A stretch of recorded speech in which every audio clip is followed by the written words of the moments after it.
ज्योतिराव फूले की पुस्तक गुलामगिरी के पिछले एपिसोड में हम इसकी प्रस्तावना के ऊपर चर्चा कर रहे थे, जिसमें अपने विचारों को व्यक्त करते हुए महात्मा फूले कहते हैं कि ब्राह्मणों को विदेशों से इस देश में आए हुए लगभग 3000 साल से भी अधिक का समय हो गया है और उन्होंने यहाँ के मूल निवासियों के ऊपर बर्बर हमले करते हुए उन्हें उनके घर और जमीनों से बेदखल करके उन्हें क्रूरतापूर्ण दंड देते हुए अपना गुलाम बनाया। यहाँ के मूल निवासियों को भविष्य में पता न चल सके कि उन्हें किस तरीके से गुलाम बनाया गया है, इसीलिए सबसे पहले यहाँ के मूल निवासियों के इतिहास को ब्राह्मणों ने नष्ट कर दिया।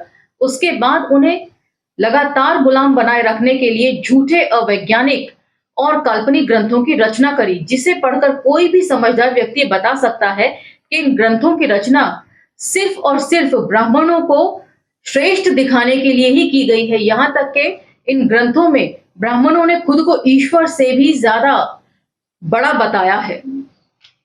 इन्हीं सब बातों को अंग्रेजों ने अपने साहित्य में लिखा भी है कि ब्राह्मणों ने ये ग्रंथ जो हैं यहाँ के मूल निवासियों को गुलाम बनाए रखने की मंशा से ही लिखे हैं।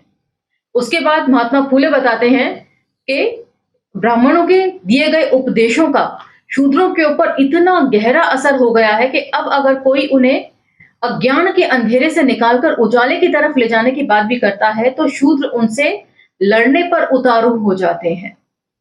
यहाँ तक तो हमने पिछले एपिसोड में चर्चा कर ली थी। अब हम चर्चा को यहाँ से आगे लेकर चलेंगे और अमेरिका और अफ्रीका के गुलामों की दशा का कंपैरिजन जो है वो शूद्रों और अतिशूद्रों से करेंगे। तो चलिए मेरे साथ। जय भीम, मैं शालिनी और आप देख रहे हैं अंबेडकर नामा। दक्षिण अमेरिका और अफ्रीका जैसे पृथ्वी के इन दो बड़े भूभागों पर सैकड़ों साल से गुलामी प्रथा चली आ रही थी।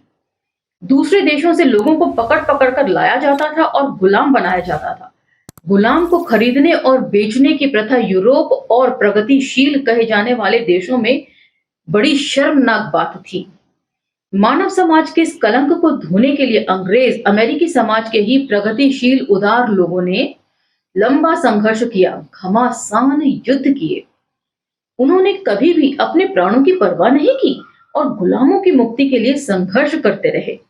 लंबे समय से चली आ रही इस गुलामी प्रथा के कारण अनगिनत गुलामों को अपने प्रिय माता पिता, भाई बहनों, बीवी बच्चों, दोस्तों से दूर रहना पड़ा। कई तरह के कष्ट झेलने पड़े।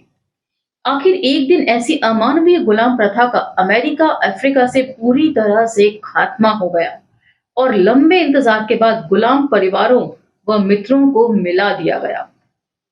वाह, कितना महान कार्य किया था अमेरिका व अन्य देशों के सदाचारी परोपकारी लोगों ने। उन गरीब, अनाथ व असहाय काले गुलामों की दुर्दशा देखकर यदि इन सज्जनों को दया नहीं आई होती तो ये बेचारे गरीब अपने प्रियजनों से मिलने की इच्छा मन में लिए ही मर गए होते। यह भी विचारणीय है कि उन गुलामों को पकड़कर लाने वाले दुष्ट लोग उन्हें अच्छी तरह रखते भी थे या नहीं। ये लोग दास गुलामों पर जिस प्रकार के अत्याचार करते थे, उस अन्याय अत्याचारों की कहानी सुनने वाले पत्थर दिल व्यक्ति की आंखें भी रोने लगेंगी। वे लोग उन गुलामों को जानवर समझकर उनसे हमेशा लात घूंसों से काम लेते थे। शरीर जला देने वाली तेज धूप में उन्हें बैलों की जगह जोत कर हल चलवाते थे और इस दौरान यदि कोई थोड़ी सी आनाकानी करता तो खुले बदन पर कोड़े बरसाते थे। इतना होने पर भी क्या वे मालिक लोग उनके खाने पीने की अच्छी व्यवस्था करते थे? बिल्कुल नहीं। इस बारे में तो कहना ही क्या, उन्हें सिर्फ एक समय का खाना मिलता था और कभी-कभी तो वह भी नहीं मिलता था। उन्हें जो खाना मिलता था वह भी बहुत थोड़ा सा होता था। इस कारण उन्हें हमेशा भूखे पेट ही रहना पड़ता था। मालिकों की निर्दयता इतनी थी कि कड़ी मेहनत के मारे गुलामों की छाती मानो फट सी जाती थी और मुंह से खून बहने लग जाता था और रात को उन्हें जानवरों के किसी बाड़े या किसी अन्य गंदी जगहों पर सोने के लिए छोड़ दिया जाता था। थके मांदे बेचारे दीनहीन गुलाम उस पथरीली जमीन पर मुर्दों की तरह लेट जाते थे, लेकिन आंखों में नींद नहीं आती थी। नींद आई भी कहां से? उन्हें पहली चिंता तो ये होती थी कि मालिक का बुलावा कब आ जाए। दूसरी यह कि पेट में भूख होने के कारण मन बेचैन रहता था। कमजोरी के कारण शरीर निढाल सा हो जाता था। तीसरा यह कि दिन भर बदन पर कोड़ों की मार से घाव हो जाते थे, बदन लहूलुहान हो जाता था और दर्द के मारे अधमरा सा हो जाता था। पीड़ा के मारे रात भर शरीर तड़पता रहता था। चौथी यह कि अपने अपने परिजन पास नहीं होने के कारण दर्द और भी अधिक लगता था। परिवार का बिछुड़ना सहा नहीं जाता था। वे बेचारे परमेश्वर से दुआ मांगते थे कि हे भगवान, अब भी तुझको हम पर दया नहीं आती क्या? तू अब भी हम पर दया नहीं करेगा? अब हम इन अत्याचारों के दुखों को सहन नहीं कर पा रहे हैं। अब तो हमारे प्राण ही निकल जाएं तो अच्छा होगा। इस तरह की पीड़ाजनक चिंता में ही सारी रात बीत जाती। उन बेचारे गुलामों को जिस तरह से दुख दिए गए और उन्हें सहन करना पड़ा, उसको यदि एक-एक करके बताया जाए, तो भाषा व साहित्य क्षेत्र के शोक व पीड़ा के सारे शब्द फीके पड़ जाएंगे। कहने का अर्थ यह है कि अमेरिकी लोगों ने सैकड़ों सालों से चली आ रही गुलामी की अमानवीय प्रथा को खत्म करके गरीब अनाथ लोगों को अत्याचारी लोगों के अत्याचारों से आजादी दिलाई और उन्हें सुख की जिंदगी दिलाकर उनके जीवन में आनंद भर दिया। इन बातों को जानकर शूद्र अछूत लोगों को अन्य लोगों की तुलना में बहुत ज्यादा खुशी होगी, क्योंकि गुलामी की दशा में किसी भी मनुष्य को इतनी यातनाएं बर्दाश्त करनी पड़ती हैं, उसे खुद अनुभव किए बिना अंदाजा लगाना असंभव है। जो सहता है वही जानता है। काले गुलामों और शूद्रों अछूतों के अलावा अन्य किसी को यह एहसास कैसे हो पाएगा? अब उन अमेरिकी गुलामों और इन गुलामों में इतना ही फर्क होगा कि शूद्रों को ब्राह्मण पुरोहितों ने धोखे व बर्बर आक्रमणों द्वारा पराजित कर गुलाम बनाया था और उस देश के गुलामों को दुष्ट क्रूर लोगों ने एकाएक जुल्म कर गुलाम बनाया था। बाकी दोनों की दशा एक ही जैसी है, कोई ज्यादा फर्क नहीं है। अमेरिका में उन गुलामों ने जितनी तकलीफें झेली हैं, वे सारी तकलीफें व अत्याचार ब्राह्मण पंडित पुजारियों द्वारा किए गए शोषण व जुल्मों से कम हैं। यदि ये कहें कि उन लोगों से ज्यादा ज्यादतियां व दुख इन शूद्र अछूतों को बर्दाश्त करने पड़ रहे हैं, तो गलत नहीं होगा। इन लोगों को जो जुल्म सहन करना पड़ा, उसकी दर्द भरी दास्तानें सुनकर किसी पत्थर दिल व्यक्ति का ही नहीं, बल्कि साक्षात पत्थर का दिल भी पिघल जाएगा। उसमें से भी पीड़ाओं के आंसुओं की बाढ़ फूट पड़ेगी और उस बाढ़ से धरती पर इतना बहाव होगा कि जिन्होंने शूद्र अछूतों को गुलाम बनाया, उनके आज के वंशज जो ब्राह्मण पुरोहित भाई हैं, उनमें से जो अपने पूर्वजों के इस पत्थर दिल नहीं हैं, बल्कि जो मानवता की सोच रखते हैं, उन्हें यह जरूर महसूस होगा कि शूद्रों के दुख के आंसुओं की धार नहीं बल्कि बाढ़ ही है, जल प्रलय ही है। तो एक अच्छा कंपैरिजन कर रहे हैं कि अमेरिका में गुलामों की स्थितियों को लेकर साहित्यकारों, इतिहासकारों व अन्य लेखकों ने बहुत कुछ लिखा है। इसी के चलते जो है गुलामों के ऊपर जो ज्यादतियां हो रही हैं वो दुनिया के सामने आ सकें। लेकिन भारत में शूद्रों और अछूतों के ऊपर जितनी ज्यादतियां पंडित पुजारियों पुरोहितों ने की हैं, उसका कोई हिसाब नहीं है, उसका कोई लेखा जोखा कहीं मिलता नहीं है। इसीलिए इनके ऊपर जुल्म जो है वो आज तक भी दुनिया के सामने नहीं आ रहे हैं। सोशल मीडिया के जमाने में अब दुनिया जो है वो सारी चीजें देख रही है। और साथ ही महात्मा फूले ये भी कह रहे हैं कि अमेरिका में गुलामों की स्थिति सुधारने के लिए प्रगतिशील अमेरिकियों ने ही जो है अपने लोगों के खिलाफ जंग छेड़ी, जबकि यहाँ पर ऐसा कुछ भी नहीं है। यहाँ पर प्रोग्रेसिव कहे जाने वाले लोग दलितों पर हो रहे जुल्मों को देखकर उनकी लेखनी चुप हो जाती है।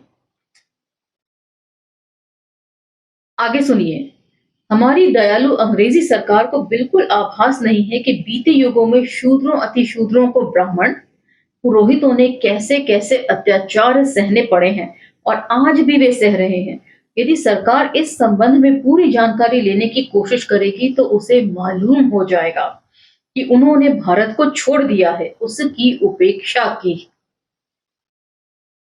यदि अंग्रेजों को शूद्रों के दुखों का एक बार भी ज्ञान हो जाएगा तो वे जरूर दुखी होंगे। उन्हें ये जानकर बहुत पीड़ा होगी।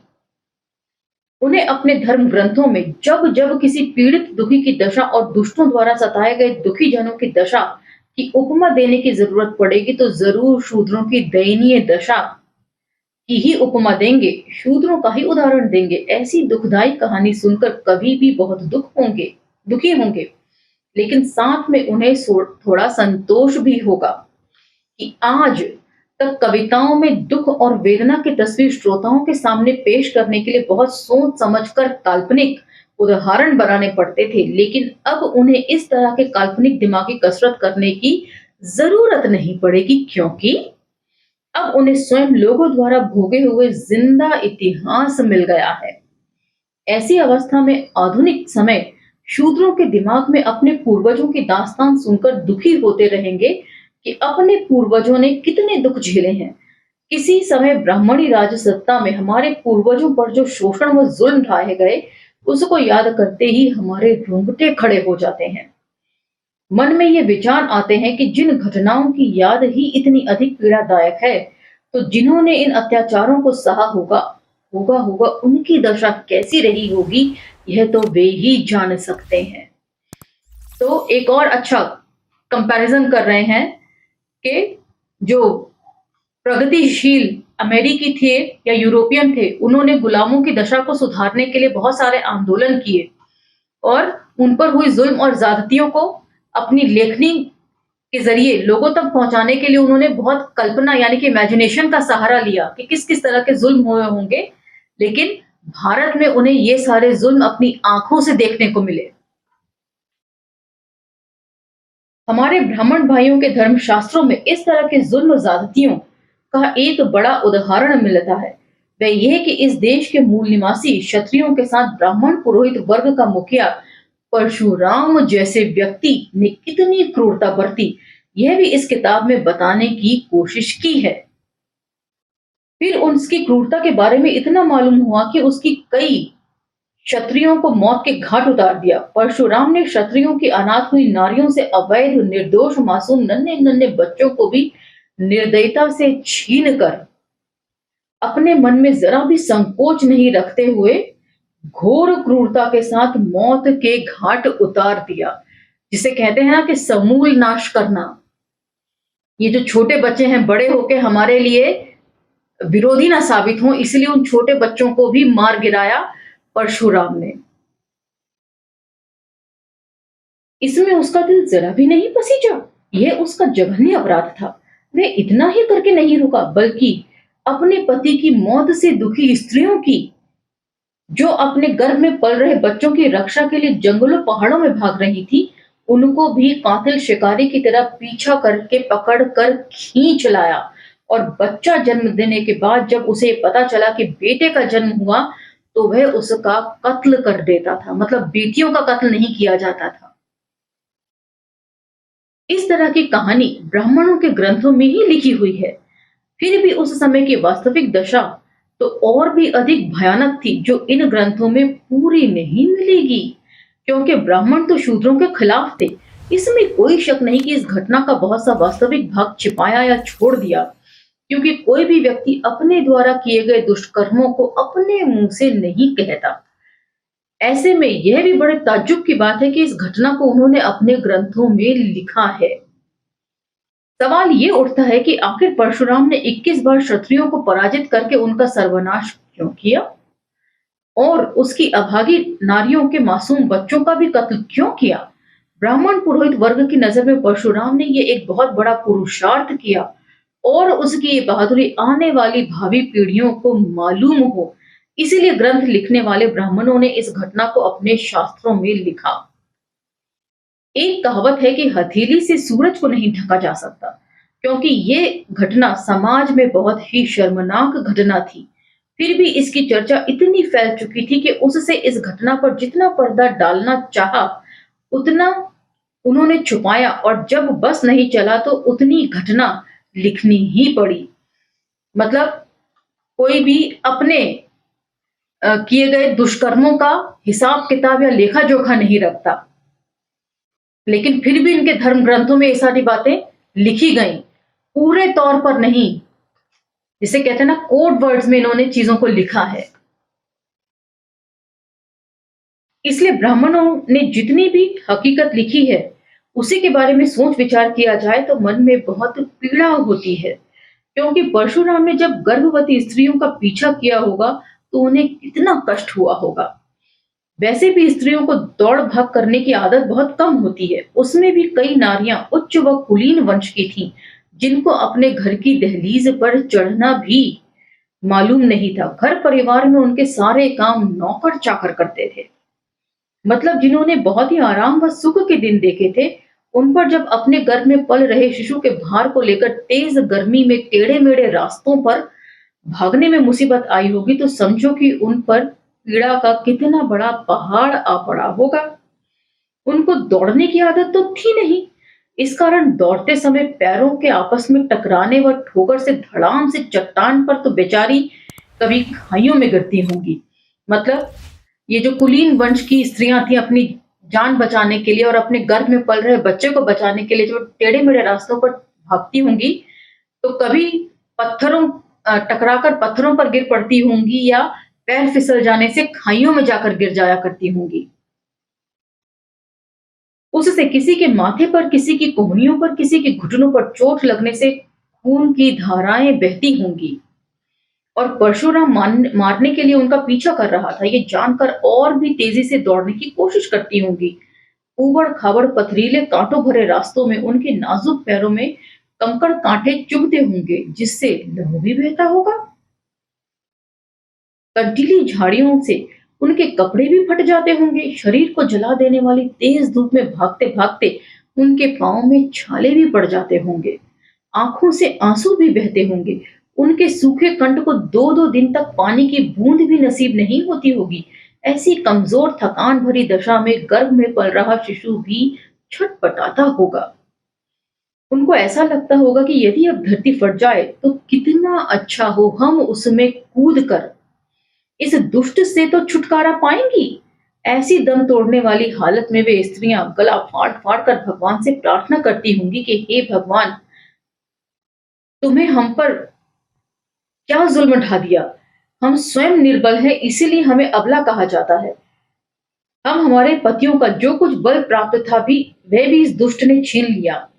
तुझे यह सब मालूम होने के बावजूद तूने निर्दयी बुजदिल होकर कायर की तरह हमारी कितनी परीक्षा और लेगा, जिसने हमारे पति को मार डाला और हम अबलाओं पर हथियार उठाकर और इसी को पराक्रम व पुरुषार्थ समझता है। ऐसे निर्दयी के अपराधों को देखकर तू समर्थ व सक्षम होते हुए भी मुंह में उंगली दबाकर पत्थर जैसा बहरा अंधा क्यों बना बैठा है।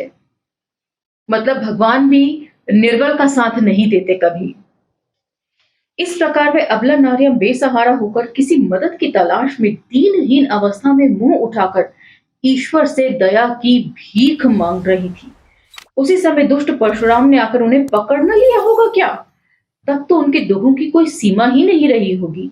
उसमें से अनेक स्त्रियों ने क्या रो रो कर प्राण नहीं त्यागे होंगे, और बाकी नारियों ने उस दुष्ट से दया की भीख मांगी होगी कि हे परशुराम जी, हम आपसे इतनी ही दया की भीख मांगती हैं कि हमारे गर्भ में पैदा होने वाले अनाथ बच्चों की जान मत लो। हम सभी आपके सामने इसी के लिए अपना आंचल फैलाकर दया की भीख मांगती हैं।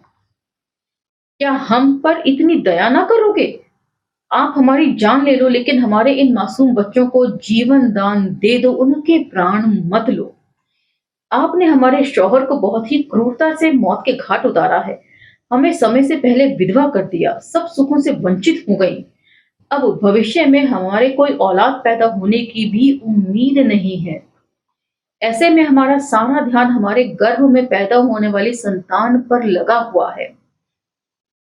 हमारे अनेक दुखों के बीच यही एक सुख बचा है। अब हमें इतना ही सुख चाहिए। हमारे सुख की आशा स्वरूप हमारे ये मासूम बच्चे हैं, उनको भी मारकर हमें और अधिक क्यों तड़पाना चाहते हैं? हम आपसे इतनी ही भीख मांगते हैं। वैसे तो हम आपके ही धर्म की बेटियां हैं, लेकिन किसी भी तरह हम पर दया कीजिए। दया की भीख के रूप में इतनी करुणा भरी वाणी सुनकर परशुराम का दिल कुछ तो पिघलना चाहिए था, लेकिन आखिर वह पत्थर दिल ही साबित हुआ। जैसे ही वह देखता कि स्त्री की कोख में बच्चे का जन्म हुआ है, वह नवजात शिशु को छीनने लगा। अपने लाडले शिशुओं की रक्षा के लिए नारियां उन पर आंचल डालकर, बच्चों पर झुककर और गर्दन उठाकर कह रही होंगी कि हे परशुराम जी, आपको यदि इन नवजात शिशुओं को ही मारना है तो बेहतर यही होगा कि पहले हमारे सिर काटे जाएं। उसके बाद आप चाहे जो कर लेना, लेकिन हमारी आंखों के सामने हमारे इन नन्हे मुन्नों की जान मत लो। लेकिन उसने एक ना सुनी। हरे हरे उन माताओं ने से जब उनके बच्चे छीन लिए होंगे, उस समय माताओं को जो असहनीय दुख होगा, उसका वर्णन करें तो हमारी कलम हाथ से छूटकर गिर जाती है। उस जल्लाद ने उन नवजात शिशुओं को अपनी माताओं के सामने ही मार डाला। तो कुछ माताओं ने अपनी छाती पीट-पीट कर, बाल नोच-नोच कर और मिट्टी के ढेलों को मुंह में ठूंस-ठूंस कर अपनी जान गंवा दी होगी। कुछ माताएं पुत्र शोक में बेहोश होकर गिर पड़ी होंगी, उनके होश आवास उड़ गए होंगे। कुछ पागल सी हो गई होंगी। हाय मेरा बच्चा, हाय मेरा बच्चा, ऐसा करुण क्रंदन करते करते दर दर, गांव गांव, जंगल जंगल भटक रही होंगी। लेकिन इस तरह की सारी असलियत हमें ब्राह्मण पुरोहितों से मिलने की आशा करना बेकार है। तो मतलब एक बार फिर महात्मा फूले आरोप लगा रहे हैं कि इतिहास सिर्फ एक ही नजरिए से लिखा गया है। परशुराम को बहुत वीर बताया गया है इनके धर्म ग्रंथों में, लेकिन उसने नन्हे नन्हे बच्चों के ऊपर जो क्रूरता करी, स्त्रियों के साथ जो उसने वहशियाना हरकतें करी, उसका लेखा जोखा कौन देगा? इन सभी सवालों के जवाब यदि आपके पास हों तो कमेंट सेक्शन में मुझे भी जरूर बताइएगा। इसी के साथ आज का ये एपिसोड समाप्त करती हूँ। यदि आपको ये वीडियो इंफॉर्मेटिव लगते हैं और पसंद आते हैं तो इन्हें लाइक, शेयर, सब्सक्राइब करना ना भूलें। इसी के साथ अब मुझे आज्ञा दीजिए, अगले एपिसोड में मैं फिर हाजिर हो जाऊंगी। तब तक के लिए जय भीम, धन्यवाद।